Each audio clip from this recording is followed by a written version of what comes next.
Hello, my name is Corey and I would like to welcome you back to the Clater House. Today I have an exciting but also disappointing video to share with you. If you watched my very first video on my channel, you may remember me mentioning two DIY series. The 6-part series that I already uploaded to my channel and another shorter series for a special project that is almost done. This particular project takes place in a very sentimental, special room to me, and I was really looking forward to sharing it with you today. Unfortunately, things did not go as planned, and on my very last final step, I made a mistake that set the project back a few weeks, but I still want to give you a sneak peek of that project and take the opportunity to share some additional details about the room and the project and even just my business in general that I may not have had the chance to share in that upcoming series. Plus, I now have some additional experience and advice to be able to share with you to help you potentially avoid any setbacks in any future projects of yours. But first, I do have some lamps that I bought for this project that I have to return, and I'm gonna share some tips on selecting the right lighting for your space along the way.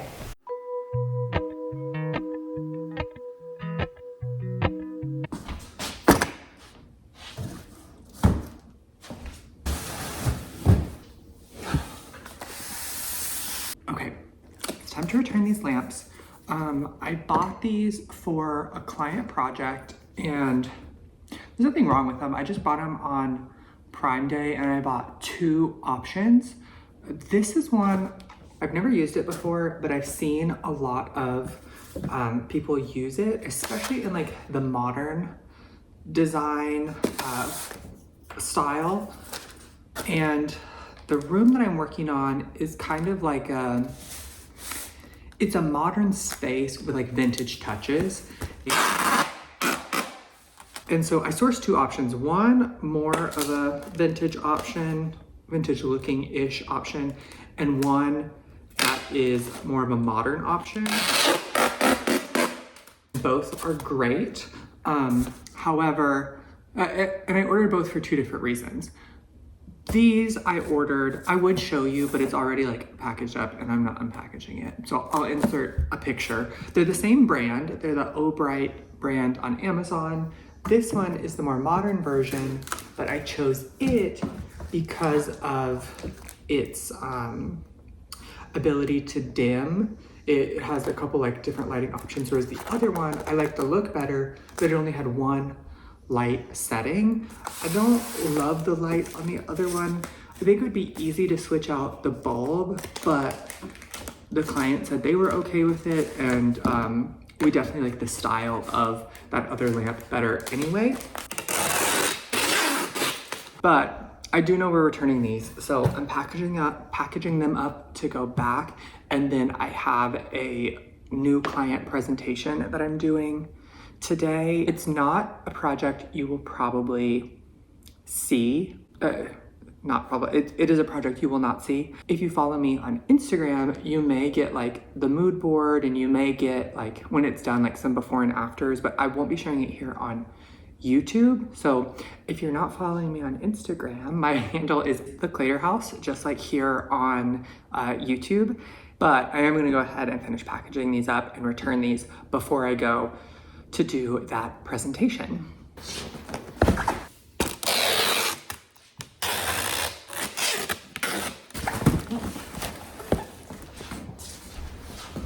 The lamps are returned, and I don't know if I ever said the color temperature and like the big deal about the brightness.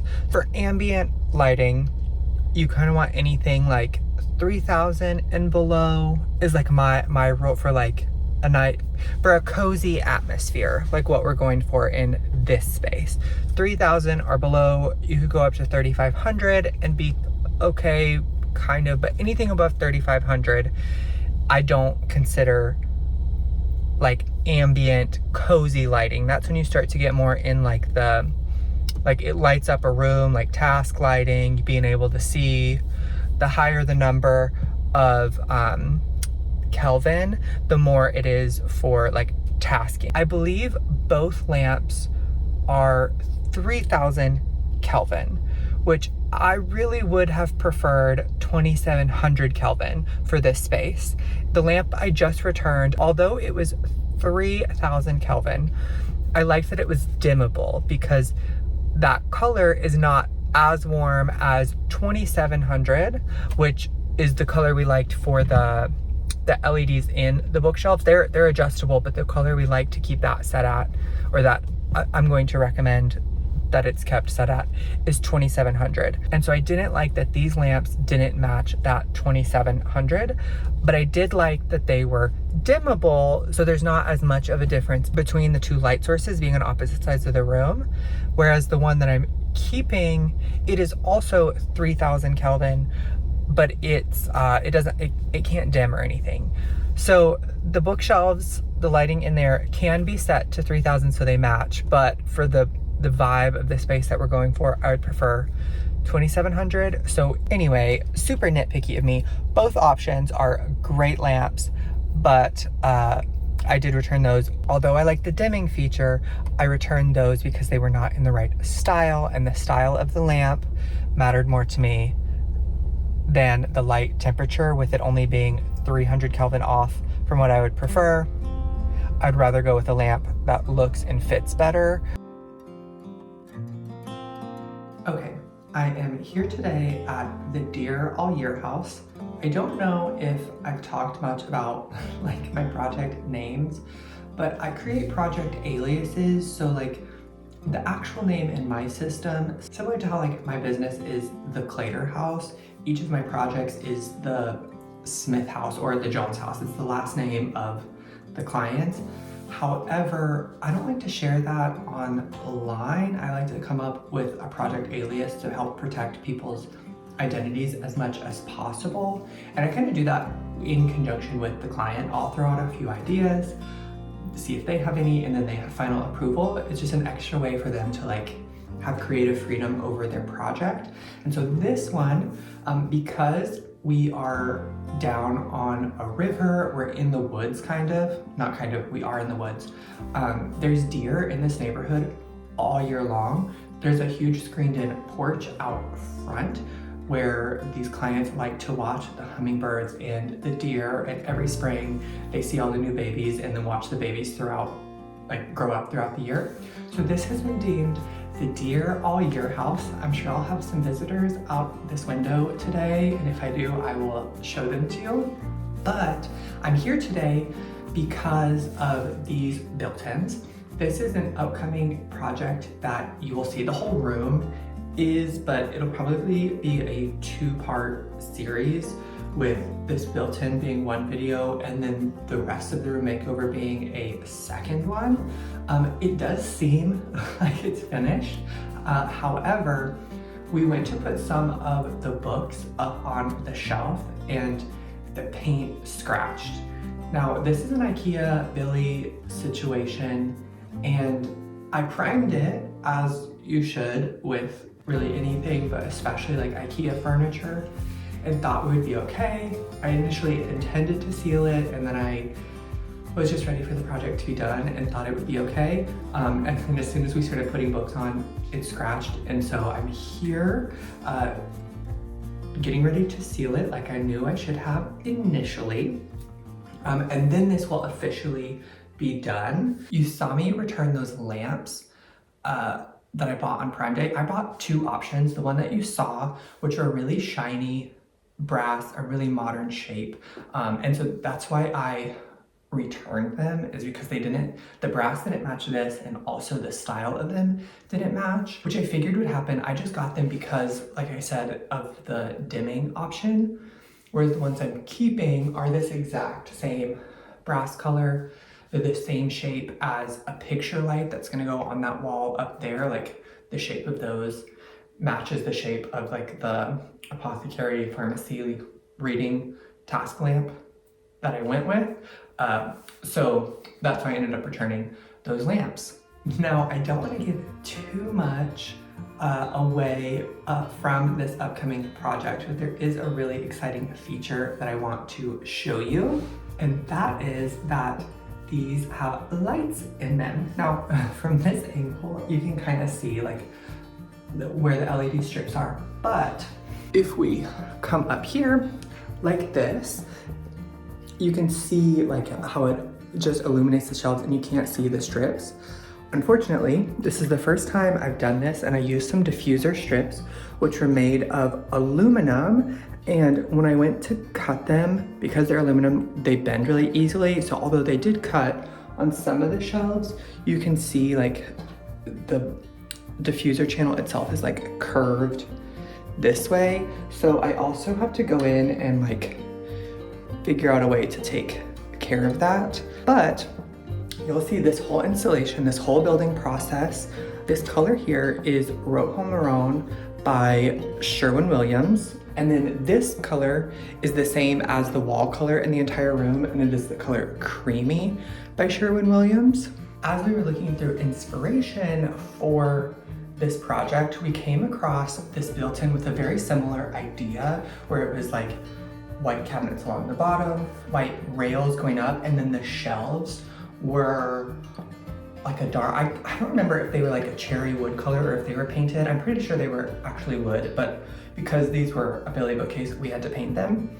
And this client also really liked some of the projects that Drew from Lone Fox did on his channel, particularly his movie room with like the couch he reupholstered, and then he painted his walls in the same Rojo Maroon color. So because she liked some of his projects and we were looking for a way to make the inside of these built-ins have the same look as our inspiration image, I figured it'd be a perfect color to use for this room. Now, in our inspiration, the bottom part was drawers all along, and they stuck out like further than the top part, like a counter, because this was a Billy bookcase situation. We could not build the front out. We kind of had to work with what we had. So to achieve the same look, I, on this bottom shelf, painted it white, the same color as this creamy color, to give the effect that this part along the bottom is more like a counter than a shelf like the rest of these are. So that's how we got kind of the same effect for that. But I'm here today to finish sealing these and shoot some of the content for the second makeover video. So I'm gonna get to sealing these, and then I'll deal with making some content for another video.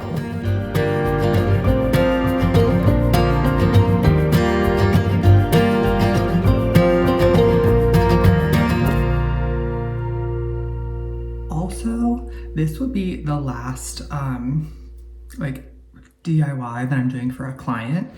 The one that you saw prior, that was like the 6 video series. First of all, that project was called the Coast Almost House. That was that project alias. But that client was not directly related to me, but they were family adjacent. And then this client is actually a family member. So that's why I've been doing DIYs, and like really big DIYs in my clients' spaces. Like they're my clients, but they're family members. So I can get away with doing some DIYs for them. For someone that like just like went on my website and found me and I didn't know and was not related to me and anything like that, I would not be doing any of this. These family members and family adjacent members trusted me to do these projects in their homes and like allowed me to create some really fun spaces to have for the photography in my portfolio. But I'm not a tradesperson. I'm not anything like that, like I said. So I will no longer, after this, be doing any DIYs for any more clients. There'll be plenty of DIYs in my own home, but just client-wise, I won't be doing any more DIYs for anybody. If there were any questions about doing DIYs for clients and how that worked with me not being a contractor, that's the case with that. I'm not a contractor. These DIYs have just been for like family.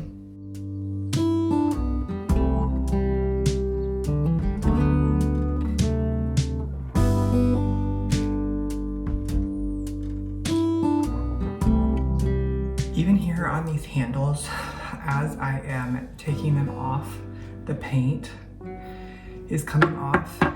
I primed these really well. I did several coats of paint. I don't know if you can see like on this cabinet door here where that literally just peeled the paint right off. So that is why I'm sealing these. I knew I should have to begin with. I was just ready for this to be done. This project has been in the works for over a year. We had some setbacks at different points, like the AC unit went out, and there was just a couple of different setbacks that happened for this project, and so I was just ready for it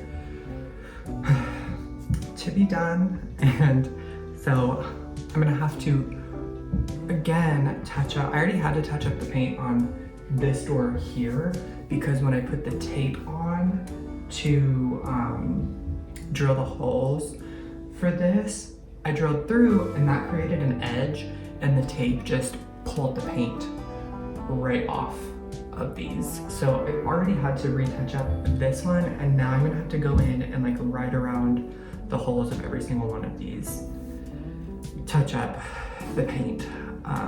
So if you're ever doing any DIYs and there's something you know you should do and you don't want to, just do it. Like, I would have saved myself so much headache had I just done it.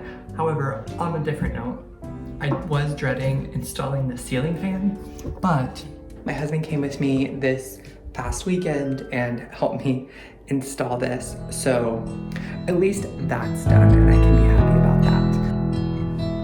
I've been lying here for too long. I don't know what else to do. I wanna get away from every little thing just to try to make it through.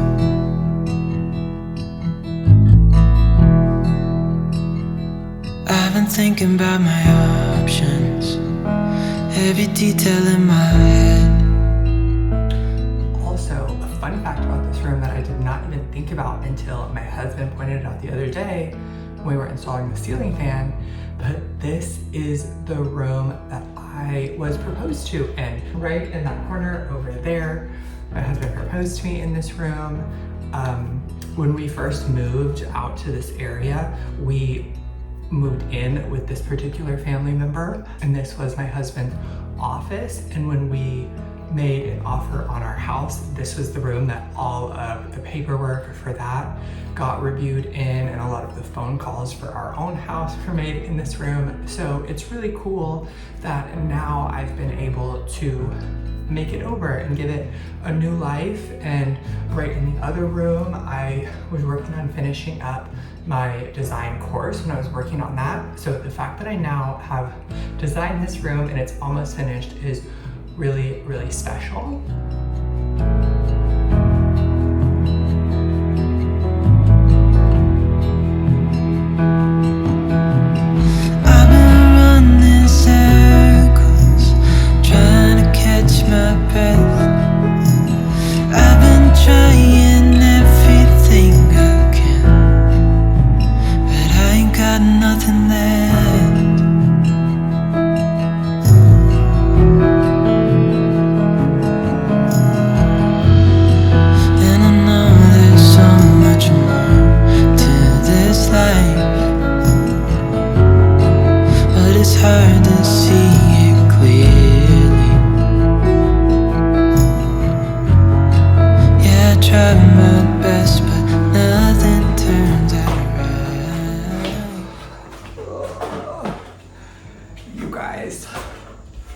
I just realized that I royally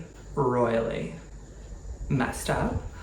I went to seal this. This is latex paint, Sherwin-Williams. I had a sealer. It was a water-based, the Varathane water-based, triple thick, whatever sealer. I was looking up reviews of it. People said it left bubbles and like a milky finish, and I didn't want it to ruin my red paint.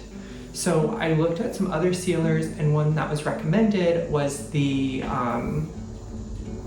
Helmsman Spar Urethane, water-based, because it doesn't leave a like doesn't change the color, dries super fast, isn't supposed to be super stinky. The whole thing, the whole benefits of water-based paint. So I returned. I obviously didn't want the color to change, and I wanted it to happen quickly. I wanted it to dry quickly so I could apply multiple coats in one go. So the other day, I returned the Varathane one, and I was all flustered because I didn't like any of the options that Home Depot had. I couldn't find this guy, or the helmsman. It's over here on the floor. The helmsman, I couldn't find it. It was at a completely different store, way far away, and then I found out it was at a store close to me. It turned into a whole thing, and so I was flustered. I went to Sherwin-Williams to get the sealer, and only saw one option. So I was like, oh, perfect, it's the water-based one. No, it was not the water-based one. I realized as I was doing this, I like painted something, or I sealed something, and it was like still tacky.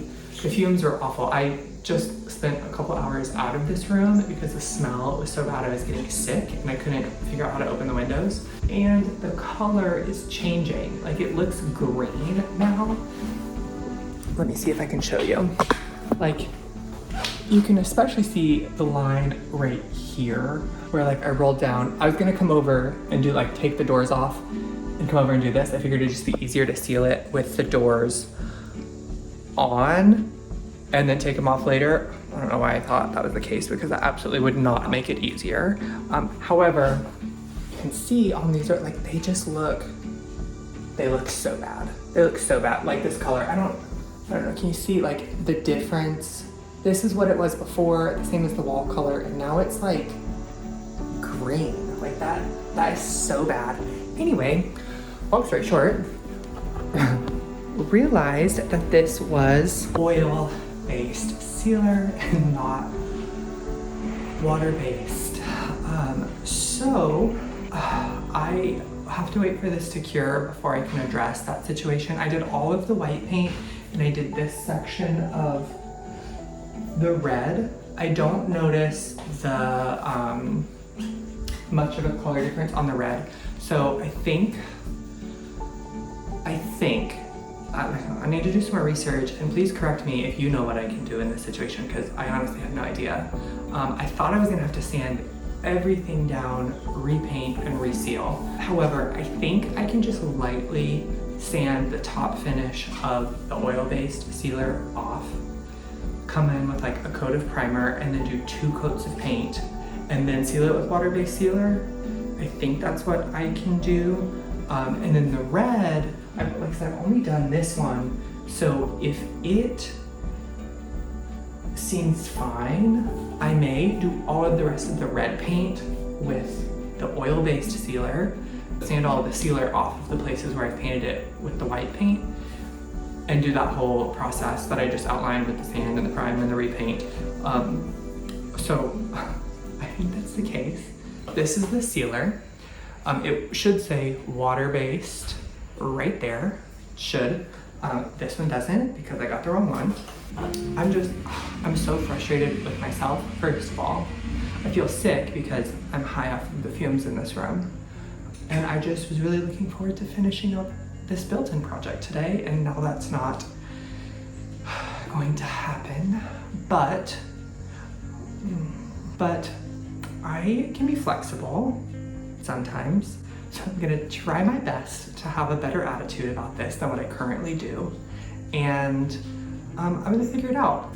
If you have any advice, please send that my way, but you'll see an update on this soon, and we'll just roll with the punches, I guess. It's gonna make you not blue.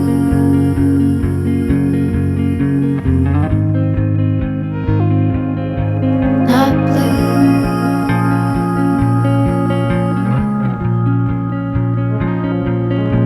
Blue too.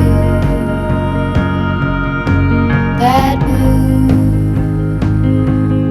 Sorta witty and jaded, but let's not talk about Even though this project hit a snag, I am more determined than ever to get it done. If you've ever had a DIY disaster, let me know in the comments. I would love to hear your stories. And don't forget to subscribe so you can see how I turn this around and officially finish this project. Until next time, I am wishing you all my best.